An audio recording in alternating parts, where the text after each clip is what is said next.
Hello everybody. There are a couple of ways to set up ailerons with Spektrum DX series of radios. I'm talking about DX6, DX7, DX8, DX9, DX18. And the easiest one is when you have only one channel dedicated to ailerons. So where is that? That is in system setup. When you choose aircraft type, you can see that there is wing, one aileron. What does it mean? What if you have two ailerons? Well, the easiest way is to use Y cable. That's the most used way of setting up ailerons, and I'll explain you benefits and some minuses about that. We're gonna attach our two servos to Y cable and attach Y cable to aileron on our receiver.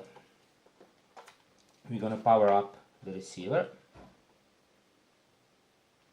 This is just ordinary 4-cell battery. There it is. And put it here. Okay, we need a signal. There it is. And now by moving right stick right and left, ailerons go right and left. If it is not the case, if it is opposite direction, all you need to do is go to servo setup and choose reverse and reverse ailerons. In that case it would be opposite, as you can see, but we are okay now, so we're gonna leave it like this.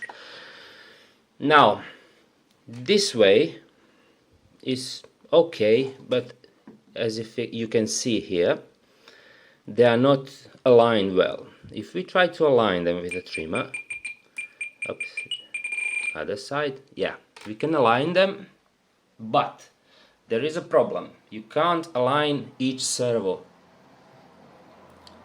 in this configuration because you're trimming both at the same time with this.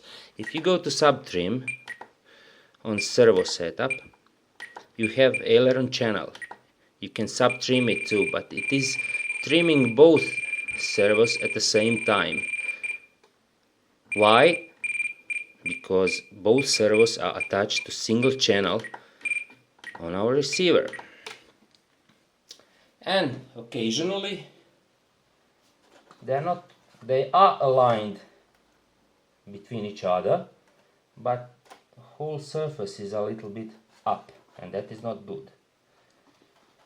The other way I will show you next is to use dual ailerons, and we'll do that in a second. Okay, next type of setup is dual ailerons. It means that you have two servos as in the previous situation, but they are assigned each one to separate channel on the receiver. So first on our radio we are going to system setup and change aircraft type. For wing we're gonna use two ailerons. Don't look at this flap, we don't have flaps here. Oh, sorry. Instead of normal wing we're gonna use dual aileron. It means, as you can see on the radio itself, two servos, each servo for one aileron, and nothing else to do. here we're gonna move trim back to neutral position. And how we're gonna attach our servos in this situation? Well, it's easier for you always to look on the monitor screen, and when you move your stick you see which two channels are moving, and you can see that second channel is moving and the sixth channel, it says RAL and LAL, it means right aileron and left aileron. Okay, we're gonna connect it like that. So on the second channel, first is throttle, and the second channel we're gonna attach, it says aileron, we're gonna attach right aileron, and on the sixth, which says aux1, we can attach a second servo. It doesn't have to be that way, you can just switch it, and if it doesn't work as you wish, we're gonna do it now. Doesn't matter which one is left or right, because you can always make a difference in the transmitter. We're gonna power up the receiver and check the movement. There, receiver is powered. And let's see, moving right, oh, it's okay, moving left, it's okay. But what this one brings, trimming is also all the same. When you trim your aileron control surfaces, both servos are trimming. But this right one is really nice aligned as we need it, but the left isn't. So we can trim only that one servo, and we are going to servo setup, choose sub trim, and now is it right or left? Well, actually for us it's left, but it depends how it is connected. Let's say left, we move, but this doesn't work on our left aileron, it works on our right. So it all depends how did you connect to receiver. Actually we need to move second channel, right aileron says. We're gonna trim this one here a little bit down, down, down, and that is trimmed now. Now our ailerons both are aligned and work as they should. If they don't work as they should, we can do that right here. Let's say I switch just the channels. You can do it by any time.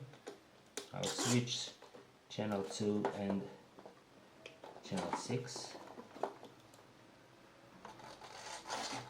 I did something wrong, not in throttle, but an aileron. There.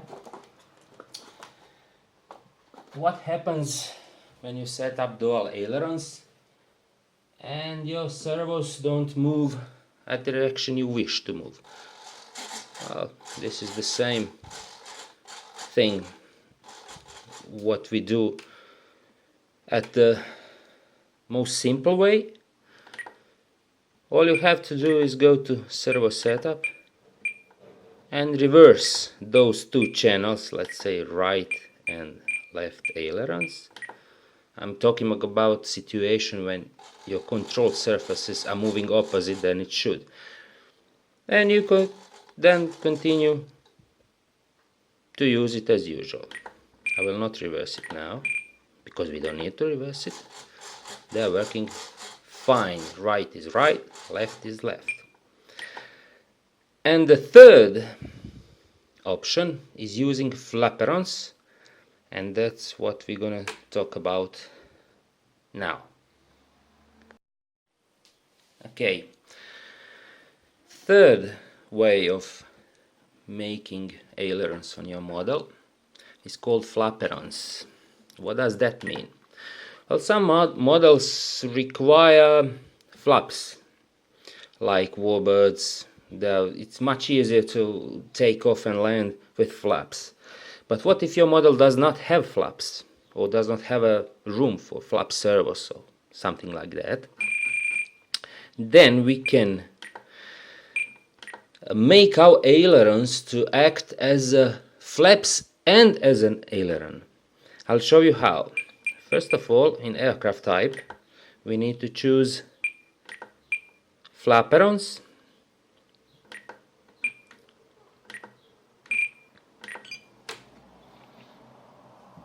and connection on the receiver are the same as with dual ailerons. So we're gonna power it up again.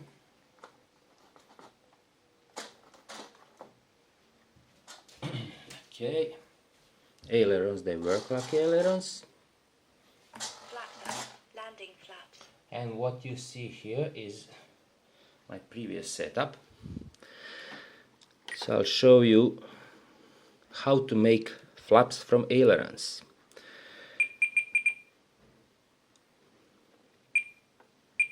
We go to function list flap system. We're gonna assign this switch. It's usually assigned for flaps. This would be position 0, position 1, position 2. On position 1 there shouldn't be anything, so no flaps at all. Should be, let's make it even like this. I'm watching it on the ailerons itself, so it's just like normal dual ailerons. Everything works as an aileron. Position 1, that could be takeoff flaps, yes. And position 2, we're gonna change that to landing flaps. A little bit more down than position 1, let's say 60%. And now we have ailerons working as aileron. Takeoff flaps, but you can still work them as ailerons as they are in the takeoff position. And landing flaps, even more, though both ailerons are even more down, but still work as ailerons. Don't put those flap position too low. Let's say if I put it at 100%, now I don't have a room for aileron movement anymore, so don't do it. You can do it when you have a flap separate from ailerons, but not when you use flaperons. So if you have a warbird or some low wing aircraft which does not have flaps, you can use flaperon system. I usually use just one position, just to slow the plane a little bit down when approaching runway for easier landings. Like my composite Mustang, I need that because that model does not have its own flaps. FMS Mustang has its flaps, but Hobby Kings does not, and this setup of flaperons is a great help, especially during landings. It slows down the model, puts a little bit nose up just like real flaps do, but you still have aileron control all the time of approach and landing on the runway. Thanks for watching, and if you have any questions, please comment. I will answer all your questions if I know, of course. And please subscribe to my channel. Bye.